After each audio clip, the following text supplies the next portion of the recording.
പുതിയ ഒരു വാർത്തയിലേക്കാണ് നമ്മൾ ഇനി പോകുന്നത്. ടി.ജി. മോഹൻദാസിന് ജാമ്യം ലഭിച്ചിരിക്കുന്നു എന്ന വാർത്തയാണ്. First on reporter. ടി.ജി. മോഹൻദാസിന് ജാമ്യം. ഇന്നലെ എറണാകുളത്ത് നിന്ന് സൈബർ പോലീസ് അറസ്റ്റ് ചെയ്ത ടി.ജി. മോഹൻദാസിന് വിദ്വേഷ പരാമർശവുമായി ബന്ധപ്പെട്ട കേസിൽ ഇന്നലെ സൈബർ പോലീസ് കസ്റ്റഡിയിലെടുത്ത ടി.ജി. മോഹൻദാസിനെ അറസ്റ്റ് ചെയ്തിരുന്നു.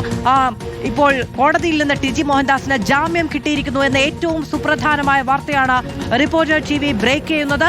ടി.ജി. മോഹൻദാസിന് ജാമ്യം. First on reporter. വിദ്വേഷ പരാമർശവുമായി ബന്ധപ്പെട്ട് CJP പ്രതിഷേധവുമായി ബന്ധപ്പെട്ട് ഡൽഹിയിൽ ഉണ്ടായിരുന്ന വിദ്യാർത്ഥികളെ അധിക്ഷേപിക്കുകയും അവരുടെ സമരത്തെ അധിക്ഷേപിക്കുകയും വിദ്യാർത്ഥികളെ ലൈംഗികമായി പരാമർശം നടത്തുകയും ചെയ്ത കേസിൽ ഇന്നലെയാണ് സൈബർ പോലീസ് കൊച്ചിയിലെ വീട്ടിലെത്തി അറസ്റ്റ് രേഖപ്പെടുത്തിയിരിക്കുന്നത്. അറസ്റ്റ് ചെയ്തതിനു ശേഷം ഇന്ന് കോടതിയിൽ ഹാജരാക്കി. ടി.ജി. മോഹൻദാസിന് ജാമ്യം. സായി കുമാർ വിവരങ്ങളുമായി ചേരുകയാണ്. സായി, എന്തുകൊണ്ട് ജാമ്യം? മാധു, ഉത്തരവിന്റെ കൂടുതൽ വിശദാംശങ്ങളിലേക്ക് നമുക്ക് പോകേണ്ടി വരും. നിലവിൽ എന്തായാലും അദ്ദേഹത്തിന് ജാമ്യം അനുവദിച്ചിരിക്കുന്നു. ചോദ്യം ചെയ്യലുമായി ബന്ധപ്പെട്ട നടപടിക്രമങ്ങൾക്ക് അന്വേഷണ ഉദ്യോഗസ്ഥന് മുന്നിൽ ഹാജരാകണം എന്നതടക്കമുള്ള നിബന്ധനകളോട് കൂടിയാണ് ഇപ്പോൾ കോടതി ജാമ്യം അനുവദിച്ചിരിക്കുന്നത്. അന്വേഷണ ഉദ്യോഗസ്ഥന് മുന്നിൽ നാളെ മുതൽ തുടർച്ചയായി 3 ദിവസം ഹാജരാകണം എന്ന നിർദ്ദേശത്തോടു കൂടിയാണ്, ഉപാധിയോടു കൂടിയാണ് ഇപ്പോൾ ടി.ജി. മോഹൻദാസിന് ജാമ്യം നൽകിയിരിക്കുന്നത്. കോടതി നേരത്തെ തന്നെ കടുത്ത വകുപ്പുകൾ മോഹൻദാസിനെതിരെ ചുമത്തിയിട്ടില്ല എന്നതടക്കമുള്ള ആക്ഷേപം ഉണ്ടായിരുന്നു. ഇപ്പോഴത്തെ അദ്ദേഹത്തെ അറസ്റ്റ് ചെയ്ത് 24 മണിക്കൂറിനകം തന്നെ ടി.ജി. മോഹൻദാസിന് ജാമ്യം ലഭിച്ചിരിക്കുന്നു.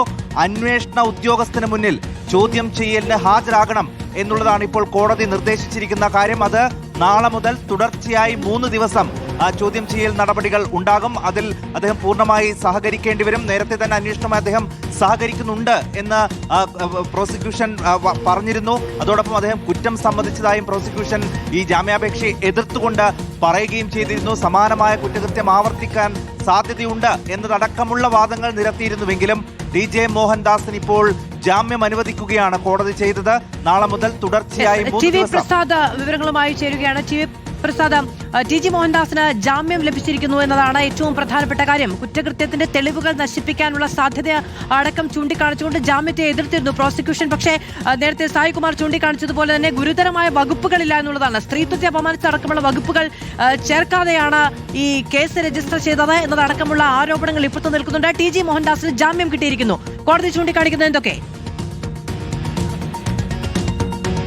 മാധു, ഗുരുതരമായ വകുപ്പുകൾ ചേർത്തില്ല എന്ന് മാത്രവുമല്ല, നടപടിക്രമങ്ങൾ പോലീസ് കൃത്യമായി പാലിച്ചില്ല എന്നുള്ളതും ഈ ജാമ്യത്തിന് കാരണം തന്നെയാണ്. നോട്ടീസ് കൊടുക്കാതെ എന്ത് നടപടിയാണ് പാലിച്ചത് എന്നുള്ളതാണ് കോടതി പ്രധാനമായും ചോദിച്ചത്. അതിൽ നിന്നൊരു കാര്യം വ്യക്തമാണ്, അന്വേഷണത്തിന്റെ നടപടികളുടെ കാര്യത്തിൽ വീഴ്ചയുണ്ടായിരുന്നു എന്നുള്ളത് തന്നെയാണ് വ്യക്തമാകുന്നത്. അതോടൊപ്പം തന്നെ ആ പ്രതിക്ക് ടി.ജി. മോഹൻദാസിന് അനുകൂലമായി വന്നത് ഒന്ന് അദ്ദേഹത്തിന്റെ പ്രായം, പിന്നെ ഒന്ന് അദ്ദേഹത്തിന്റെ അസുഖം എന്നതാണ്. മാത്രവുമല്ല, തുടർച്ചയായ ദിവസങ്ങളിൽ അന്വേഷണ സംഘം ആവശ്യപ്പെടുന്ന ഘട്ടത്തിൽ ഹാജരാകാം എന്ന് പറഞ്ഞതിന്റെ അടിസ്ഥാനത്തിലാണ് കോടതി ജാമ്യം കൊടുത്തിരിക്കുന്നത്. 3 ദിവസം തുടർച്ചയായി അന്വേഷണ ഉദ്യോഗസ്ഥർക്ക് മുന്നിൽ ഹാജരാകണം.